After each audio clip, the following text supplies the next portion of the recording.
You don't start as a wide body captain flying across the Atlantic. You start eating ramen noodles and scrapping over flight hours at the local flight school.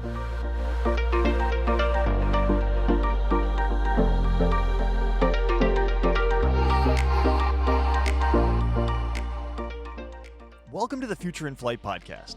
From a hangar somewhere near the flight line, I'm Shawn Staerker. Today we're soaring alongside pilot and creator Nick Henderson, whose love of flying has taken him from the remote Solomon Islands to the bustling oil rigs of the Gulf of Mexico. Nick's journey is a testament to the power of dreams and the unexpected turns life can take. Then we'll explore Wisk Aero's revolutionary autonomous air taxi, an aircraft promising to make urban air travel as affordable as an Uber ride and doing it all with accessibility and comfort. Plus, in our vintage aircraft spotlight, we'll discover the incredible Beechcraft Model 18, aviation's greatest multitasker that transformed from wartime trainer to luxury business aircraft and everything in between. All this and more coming up on the Future in Flight podcast.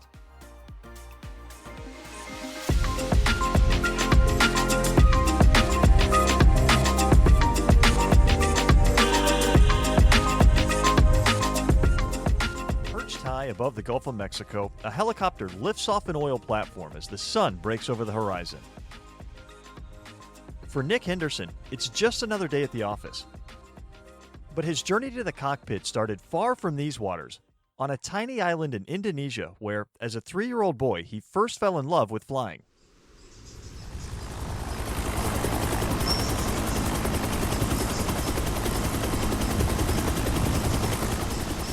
Some of my earliest memories as a child are being, sitting on my dad's lap in the front seat of a Huey, flying low level through a rainforest in Papua New Guinea up to the mining town that we were going to be living in, which was up at 9,000 feet. Today, we're exploring how a kid who grew up watching bright yellow Hueys transport workers through tropical rainforests became a pilot and now transports workers himself to far offshore oil rigs in the Gulf of Mexico.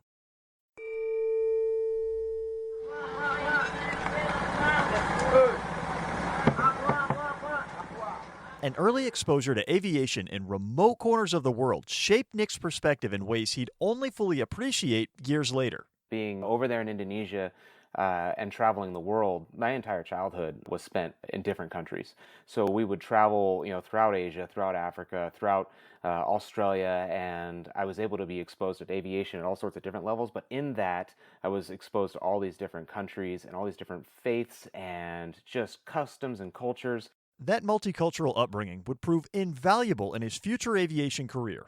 I went and worked in the South Pacific, flying off of tuna boats based out of the Solomon Islands and working through some of those Pacific Island atolls. I lived in the Middle East for a couple of years flying for an air ambulance program over there, and I found that my integration with other cultures as an American expat pilot was, I believe, supremely bolstered the ability to integrate because of my upbringing over in Asia.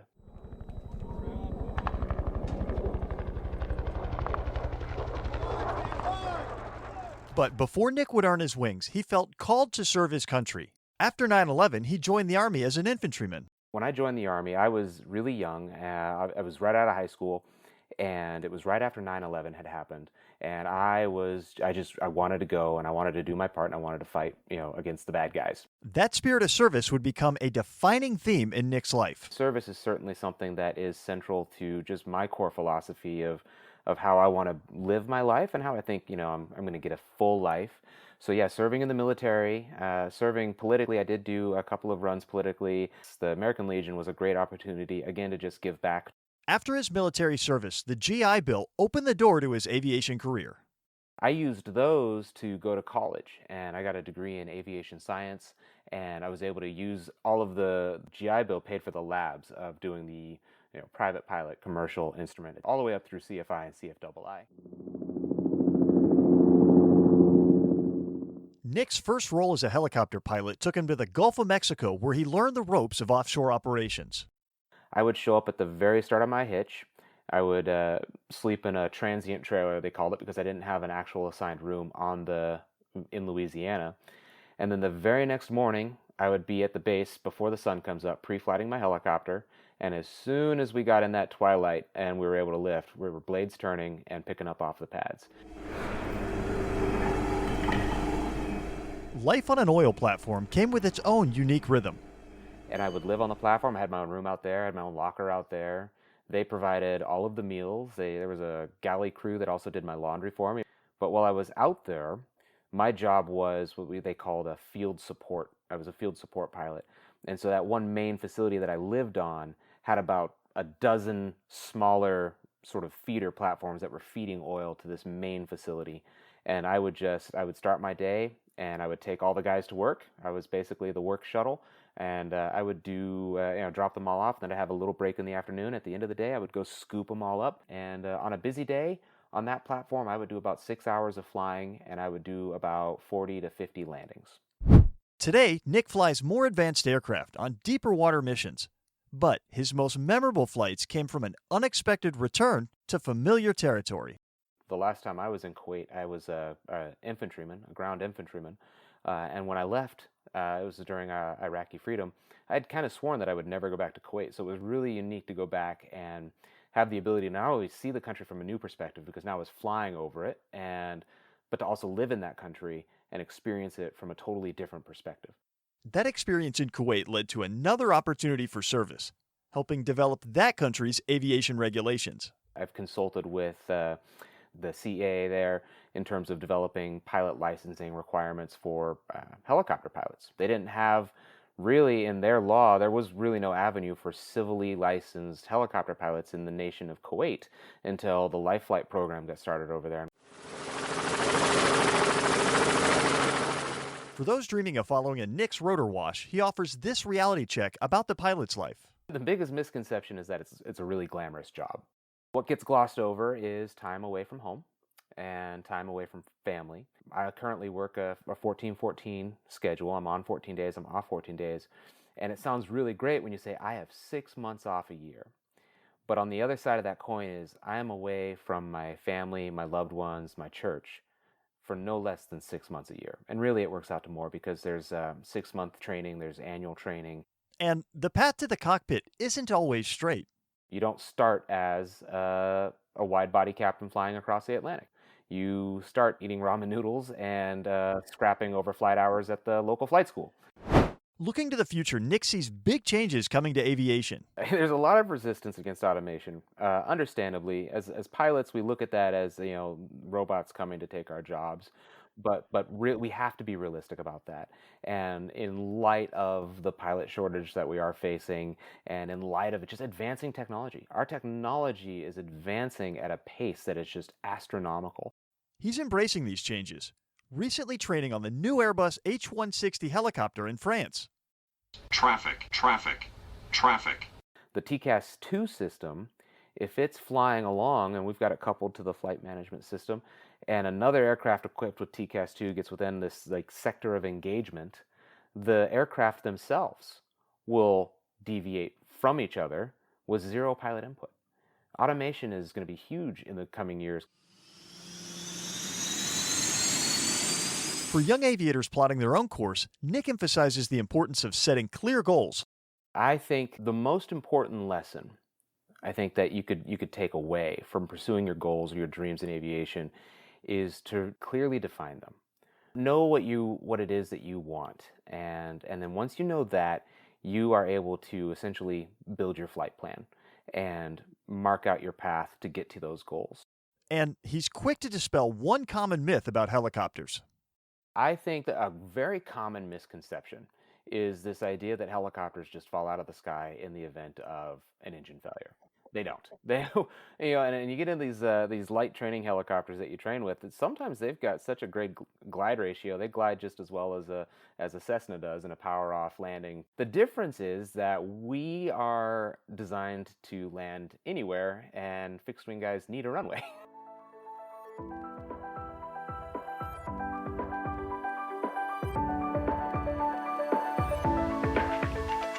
From that first ride in a Huey over Papua New Guinea to piloting the next generation of helicopters, Nick Henderson shows us that sometimes the longest journeys lead us right back to where we started, with a love of flight and a desire to make a difference. Make sure to follow along as Nick documents his incredible travels both in the air and on the ground through his social media channels at Nick Goes Far. When we come back, we're going to check out the incredible autonomous flying taxi from Wisk Aero. So hold short, the Future in Flight podcast will be right back.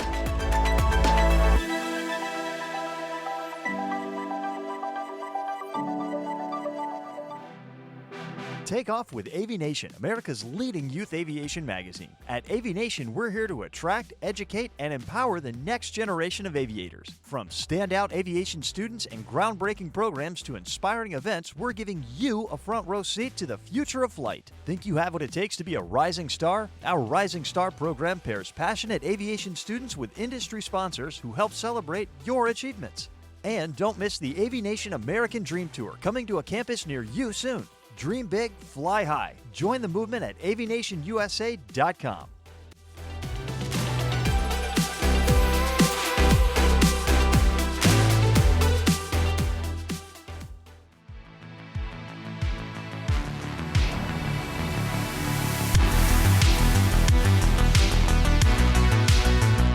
Welcome back to the Future in Flight podcast, where we explore the coolest innovations in aviation. Now, we're diving into something that sounds like it's straight out of a science fiction movie: flying taxis that pilot themselves. We caught up with Dave from Wisk Aero a while back, and he shared some amazing insights about their latest aircraft. Let's hear what he had to say about their mission. The goal is really safe, everyday flight for everyone. So first and foremost is safety.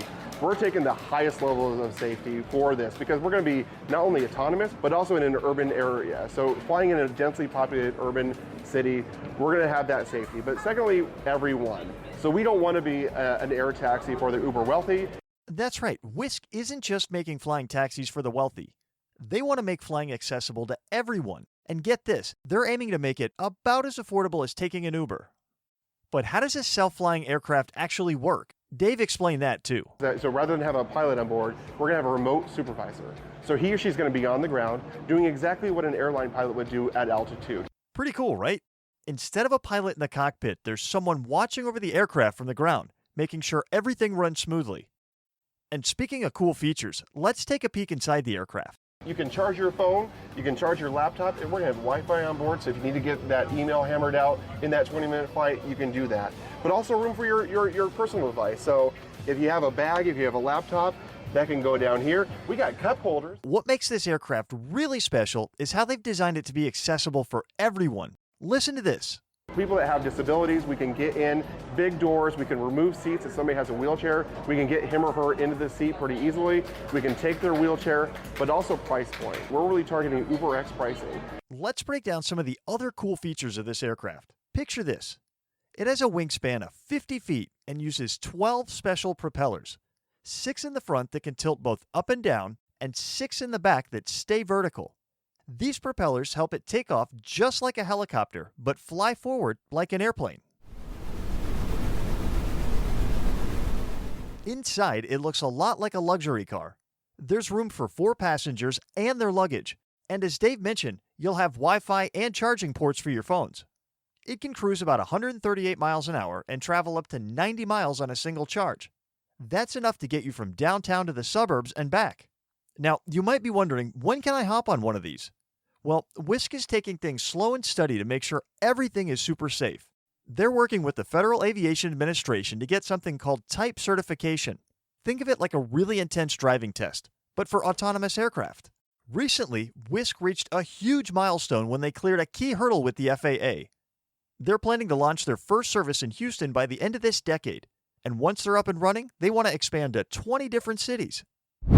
Here's something else that's pretty cool. Wisk is now fully owned by Boeing, one of the biggest airplane manufacturers in the world. That's like having the support of a professional sports team while you're still in training.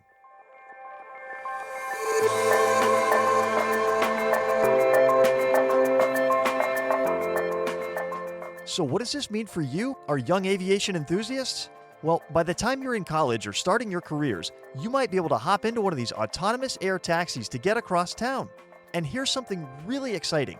Because these aircraft are controlled from the ground, people who might not be able to become traditional pilots due to physical disabilities can still be part of the aviation industry as remote supervisors.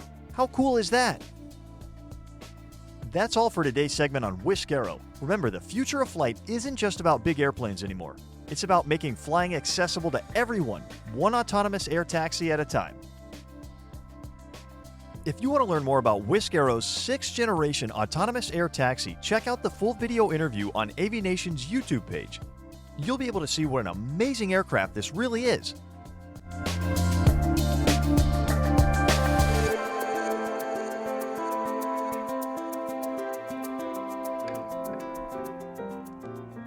Before we dive into today's vintage aircraft, I want to thank Creative Relay Media for sponsoring this segment. If you're looking to boost your sales through engaging content, Creative Relay Media has you covered. From eye-catching video ads to compelling copy, they craft media that helps build your brand community. Check them out at creativerelaymedia.com. Creative Relay Media, they'll take it from here. And speaking of taking flight, welcome to the Vintage Aircraft Spotlight, where we explore the classics that shaped aviation history. Today we're looking at an aircraft that knows all about standing out from the crowd. The Beechcraft Model 18, nicknamed the Twin Beech, is an aircraft that might just be aviation's greatest multitasker.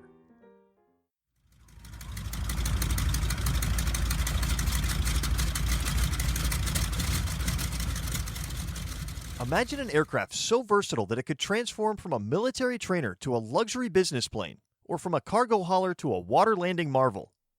That's the Twin Beech, born in 1937 from the minds of Beechcraft owners Walter and Olive Ann Beech, along with engineer Ted A. Wells during the Great Depression. Here's what makes this aircraft legendary. It was in production for 33 years. Over 9,000 were built, and some are still flying today. During World War II, the Twin Beech became the military's go-to aircraft for training. Need to train navigators? There's a version for that. Bombardiers? They had that covered too. It served as everything from a transport plane to a reconnaissance aircraft. But the really cool part? After the war, instead of becoming museum pieces, these planes found new lives. Companies turned them into luxury business aircraft, regional airliners, and even firefighting planes. Some clever engineers put them on floats for water landings and skis for snow operations. Talk about adaptable. The Twin Beech had 32 different variants. Think of it like your smartphone, but instead of just adding features through apps, they physically transform the aircraft for different jobs. This thing is a flying Swiss Army knife. Here's a wild fact. One Twin Beech ended up displayed on a volcano at a miniature golf course in Delaware. Another became the corporate plane for Lay's potato chips. As of 2014, over 300 were still registered for civilian use. Pretty impressive for an almost 90-year design.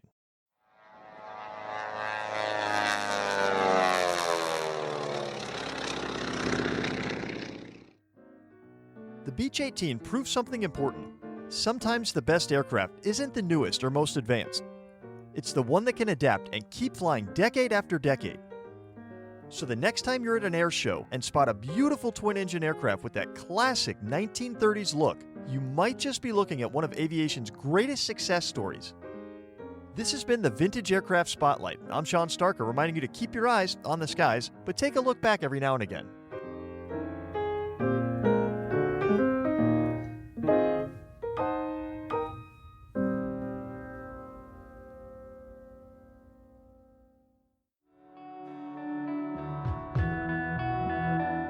This has been a fantastic episode.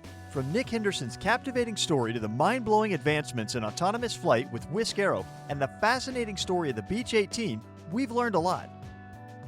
Do you love the Future in Flight podcast? Well, leave us a review on your podcast app. Your feedback helps us reach new heights and new listeners. Thanks for joining us on the Future in Flight podcast.